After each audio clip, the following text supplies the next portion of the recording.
Téléspectatrices et téléspectateurs d'Espace, bonjour, bienvenue dans cette grande interview du Morning qui reçoit pour vous ce matin Kulthumi Diallo, qui est étudiante en communication et sociologie. Elle est également, à la faveur de cette interview, présidente du comité Guinean Excellence Awards. Elle est accompagnée de Paul Esther Jean-Philippe. Et rassurez-vous, ce n'est pas un homme. Elle est étudiante en communication et directrice du comité dont je parlais tantôt. Elle est canadienne d'origine haïtienne. C'est bien cela, Paul Esther? C'est en effet cela. Voilà, bienvenue sur ce plateau. Merci. Allez, Kulthumi, bienvenue aussi. Merci beaucoup. Pour commencer, vous faites la promotion d'une initiative. Parlons-en justement, Guinean Excellence Awards. De quoi s'agit-il avec vous qui en êtes directrice de communication? En effet. Guinean Excellence Awards, c'est une organisation à but non lucratif qui a pris naissance dans les portes de l'Université d'Ottawa avec un groupe de jeunes de différentes nationalités. Et je vais passer la parole à notre présidente qui est la meilleure personne en fait pour parler parce que c'est elle qui nous inspire et bien sûr le projet que nous portons. D'accord. Au plaisir de vous écouter, Kulthumi. On nous apprend que c'est vous l'inspiratrice de l'initiative. Parlez-nous-en. Comment est-ce que c'est né et pour répondre à quels besoins? Avant de commencer, j'aimerais dire merci d'abord. Merci à M. Tamba de nous avoir reçus sur le plateau d'Espace. C'est avec plaisir. C'est un plaisir pour moi et pour le comité d'organisation d'être là aujourd'hui. En effet, Guinée Excellence Award, comme elle a dit, est une organisation à but non lucratif au niveau fédéral du Canada qui a eu naissance d'abord en tant qu'organisation de l'Université d'Ottawa, qui est une grande université du Canada et d'ailleurs la plus grande université bilingue de l'Amérique du Nord. Une université multiculturelle là où on vit avec différentes nationalités, haïtiennes, congolais, camerounaises, françaises, canadiens. Donc, vous savez que pendant 2014-2015, on a vécu des moments très difficiles en République de Guinée, qui est d'ailleurs mon pays. Donc, on a pensé à faire quelque chose ensemble en tant qu'étudiants pour la République de Guinée. Qu'est-ce qu'il fallait faire comme pour participer à cette cause qui nous tenait à cœur, que la Guinée vivait des moments très difficiles marqués par l'épidémie du virus Ebola. Et on ne pouvait pas faire de campagne de sensibilisation dans un territoire là où il n'y avait pas de virus d'épidémie d'Ebola. Le Canada ne connaissait pas c'était quoi Ebola en question. Il n'y avait pas de malades, il n'y avait pas de patients. Oh oui, on s'en faisait une très vague idée. Je vais vous laisser aller avec l'initiative. Mais il s'agit d'une initiative. Vous voyez, le nom, il est assez évocateur. Guinean Excellence Awards. Qu'est-ce qu'une Canadienne d'origine haïtienne vient faire dans ça? Elle a quoi à voir dans une organisation qui nous concerne, nous? Justement, parce qu'on s'était dit qu'ensemble, dans l'université, on a appris qu'un grand phénomène du Canada, le multiculturalisme. C'est-à-dire, le Canada est un grand pays composé de différentes nationalités, ce qui fait d'ailleurs la valeur du Canada. C'est ensemble qu'on se donne la main, qu'on se soutienne, parce on est tous étrangers au Canada. Donc, à l'université, on s'est dit qu'il fallait faire quelque chose pour la Guinée, parce que voir un pays, à la fin de la journée, on est tous humains. Voir un pays qui vit des moments très difficiles. Et moi, en tant que leur camarade et d'autres Guinéennes de l'université, bien sûr, qui viennent de la Guinée, on n'avait pas trouvé, il n'y avait pas mieux que de faire Guinéan Excellence Award. Parce que faire une campagne de sensibilisation au Canada, le Canada n'a pas vécu cette épidémie pour dire Ebola, oui, comme si. Donc, on s'est dit que c'était de redorer l'image de la Guinée. Il n'y avait pas meilleure idée que de le faire. Vous savez que le Canada a été un des pays qui a arrêté la demande de visa contre les pays victimes d'Ebola. Donc, on s'est dit qu'au Canada, pourtant, malgré l'épidémie en Guinée, des Guinéens continuent à se battre, continuent à travailler. Il y a 2 semaines de cela, l'Université du Québec à Montréal. Permettez que je vous coupe, parce que c'est à vous plutôt que je vais poser la question. Est-ce qu'à cause d'Ebola, les Guinéens ont été étiquetés en mal au Canada? Comment est-ce qu'on était perçus? Comme des pestiférés ou... J'ai bien envie de savoir parce qu'elle dit bien qu'il fallait redorer l'image du pays. Est-ce qu'à cause d'Ebola, cette image avait pris un coup? Bien entendu. C'est parce qu'avant Ebola, la Guinée en tant que telle, en tant que pays de l'Afrique, n'était pas vraiment connue. Vous savez, au Canada, quand on parle d'Afrique... Ebola nous a aidés? Malheureusement, oui. Si vous le dites, d'accord. En effet, au Canada, généralement, les gens parlent de l'Afrique en général, des danses africaines, des pagnes, mais on ne voit pas un pays en particulier, mais l'Afrique en général. Par contre, avec Ebola, ça a mis un focus sur certains pays. On parle de Guinée, on parle de Libéria. C'est malheureux, mais vraiment, maintenant, quand on dit « je viens de la Guinée », quand elle dit qu'elle vient de la Guinée, on pense tout de suite à Ebola. Et en tant que communicatrice, cette image, j'ai voulu aider à la changer. Et c'est de là que j'ai voulu adhérer au projet. Vous vous sentez concerné par l'initiative? Parce que le nom, comme je le disais, il est assez évocateur. Il est assez, entre guillemets, limitatif de la chose. Ça concerne l'excellence guinéenne. Alors, c'est cette excellence-là qui va être encouragée, cette excellence qui va être promue. Est-ce que vous, de l'intérieur de Guinean Excellence Awards, vous vous sentez vraiment concerné, vous êtes porteur de cette initiative? Bien entendu. C'est là que vient la valeur dont elle parlait tout à l'heure, qui est le multiculturalisme. C'est le fait qu'à l'Université d'Ottawa, c'est vrai qu'on est de différentes nationalités, mais vraiment quand on est dans les murs, dans les cours, on ne fait qu'un seul. Vraiment, mes amis, des amis vraiment très proches viennent du Mali, du Sénégal, et je pense à Kadi en ce moment, et Hélène. Vraiment, on n'a plus de couleur. C'est par compassion que vous engagez dans Guinean Excellence Je dirais plus par Awards. solidarité. Par solidarité. Amitié, solidarité. Amitié et solidarité, d'accord. Oui. Ce sont des termes consacrés. Voilà, d'accord. On va y aller avec l'organisation même de la Guinean Excellence Awards. Vous l'avez prévu quand, vous? Pour le 30 avril 2016 au Musée de l'Histoire canadien, parce que le gala aussi, comme c'est une façon de montrer au monde comment le Canada nous permet d'être une communauté intégrée, comme je vous le disais avant que vous me le coupiez, qu'il y a 2 semaines de cela, l'Université du Québec à Montréal a de récompenser un jeune professeur guinéen. Oui, on a suivi cette actualité. Abdoulaye Baniré. Donc, c'est une fierté de voir tous les Guinéens pendant l'épidémie du virus Ebola qui n'ont pas cessé de se battre. C'est une façon de voir tous les jours qu'au Canada, un Guinéen est en train de se distinguer dans sa société. Donc, on s'est dit que on n'avait pas meilleure idée que de le faire, que de redorer l'image de la Guinée, au lieu, comme Esther le disait tout à l'heure, qu'au Canada, avant, quand tu disais aux gens que tu étais Guinéen, ils ne savaient pas c'était où exactement ils te voyaient en tant qu'Africain. Ils comprenaient, oui, tu venais de l'Afrique. Pardon, je vais encore vous couper parce que vous parlez, et déjà j'ai quelques idées que je ne vais pas perdre.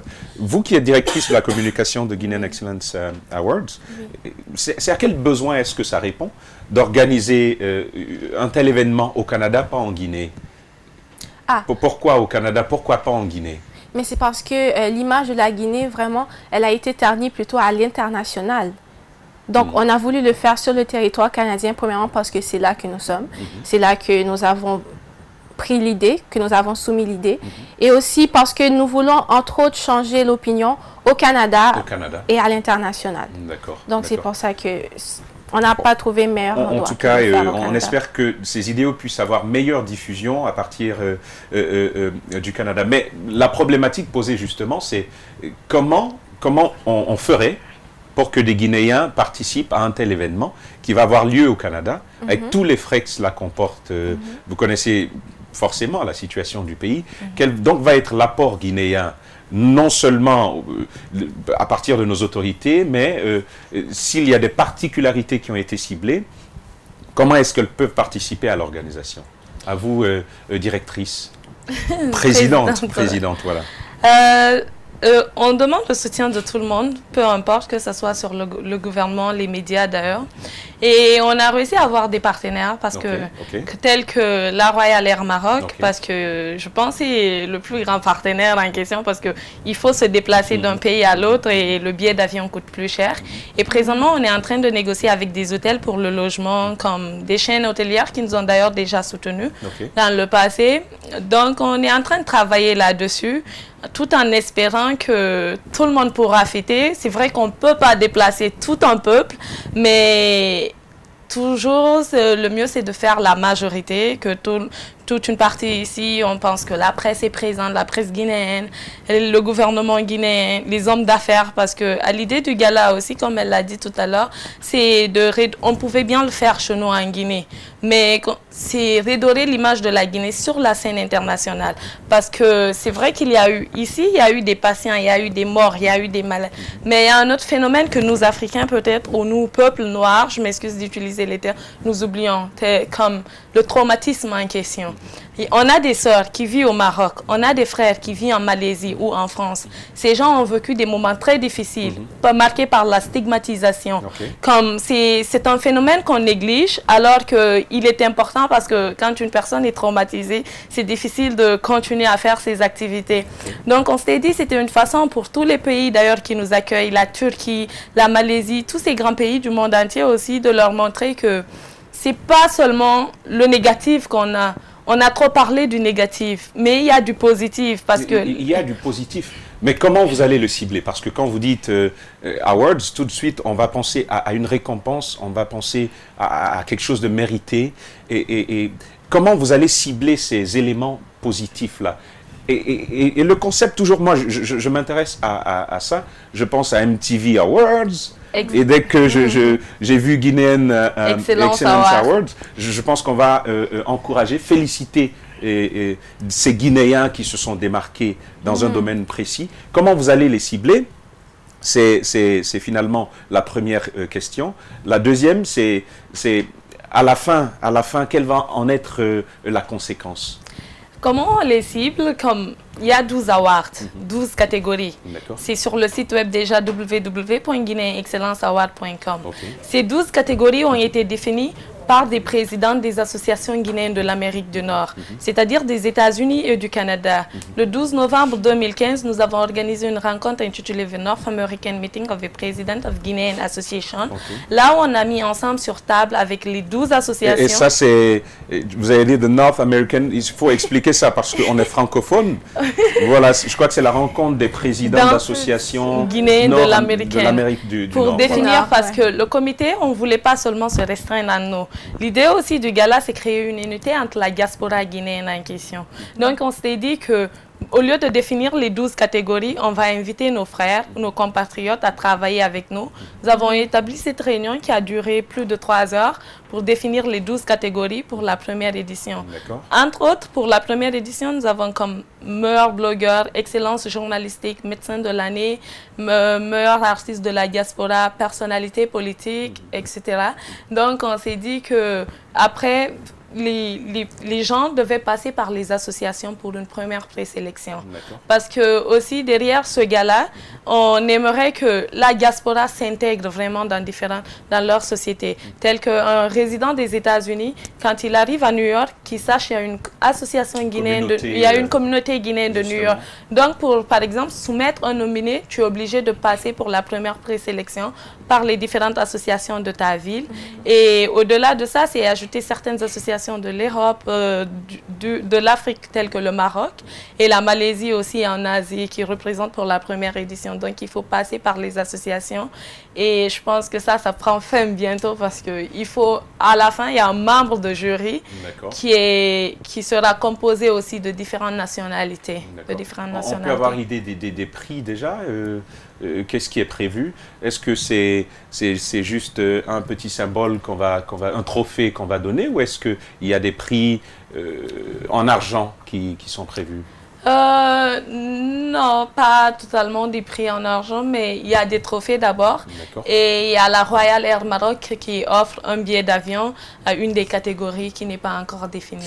D'accord. Aimables téléspectateurs et téléspectatrices, vous nous suivez dans la grande interview qui va d'ailleurs s'arrêter bientôt. Nous avons sur ce plateau Kultumi Diallo. Elle est étudiante, elle est guinéenne, étudiante en communication et sociologie à l'université d'Ottawa. Elle est présidente du comité Guinean Excellence Awards. Elle est accompagnée de Paul Esther Jean-Philippe, que nous avons le plaisir de recevoir sur ce plateau. Elle est étudiante également, elle est d'origine haïtienne, elle est canadienne. Alors, elle est directrice de communication de ce comité. On va terminer avec vous, Paul Esther. Oui. Vous avez certainement, en tant que directrice de la communication, vous avez conféré avec des autorités guinéennes sur l'initiative. Quel a été leur retour? Est-ce qu'ils se sont engagés à accompagner l'initiative et à quelle hauteur et surtout dans quelle nature? Je ne suis pas capable, en effet, de répondre à toutes vos questions. Mais bien entendu, nous avons été en contact avec l'ambassade de la Guinée au Canada. Et ils ont été très chaleureux. En fait, nous sommes soutenus par eux. Et ici, nous avons rencontré, entre autres, le ministre de la Culture, le porte-parole du gouvernement, ministre aussi de la Jeunesse et de l'Emploi. Et aussi, si je ne m'abuse... Oui, et le ministre, on a le ministre de l'Emploi, M. Albert Damantin, qui est porte-parole du gouvernement, et M. Moustapha Naïté, ministre de la Jeunesse et de l'Emploi, et le ministre de la Culture, M. Sia Kabari, qui sont nos 3 invités d'honneur pour le Ils ont promis être présents. Oui. On espère bien que la Guinée puisse être présente à ce rendez-vous qui va coûter combien? Une telle organisation vous coûte combien? Malheureusement, nous... Avec le sponsoring et tout ce que vous mettez. C'était mieux si on avait... Nous ne pouvons pas, vous ne pouvez pas, c'est le même syndrome guinéen. Ce n'est pas le même syndrome parce que nous ne sommes pas aux finances. Si on avait notre directeur peut-être administratif et financier, on pouvait répondre parce que le comité a différents responsables. Donc je pense que ou le celle des partenariats, elle pouvait mieux répondre à ça. Vous ne savez pas si Tamba veut mettre la main à la poche pour savoir ce qu'il apporte. Tous les dons sont à la bienvenue. C'était un plaisir, Paul Esther, de te recevoir. Permets que je te tutoie. C'était un plaisir de te recevoir sur ce plateau guinéen d'Espace TV, la télé d'une autre planète, comme on dit. C'était également un plaisir de vous retrouver, vous, présidente et compatriote, Kultumi Diallo, vous qui portez fièrement les couleurs guinéennes à l'étranger, à Ottawa, l'université canadienne. Aimables téléspectateurs, nous allons clore ainsi cette rubrique, cette interview sur ces mots. Donc, le 30 avril prochain, le 30 avril 2016, je crois que c'est toujours à Ottawa. Oui, au Musée canadien de l'Histoire. Musée canadien de l'Histoire, la Guinean Excellence Awards, pour récompenser, pour encourager, pour booster le mérite et l'excellence guinéen. C'était un plaisir. Nous nous retrouvons demain dans une autre interview. Merci.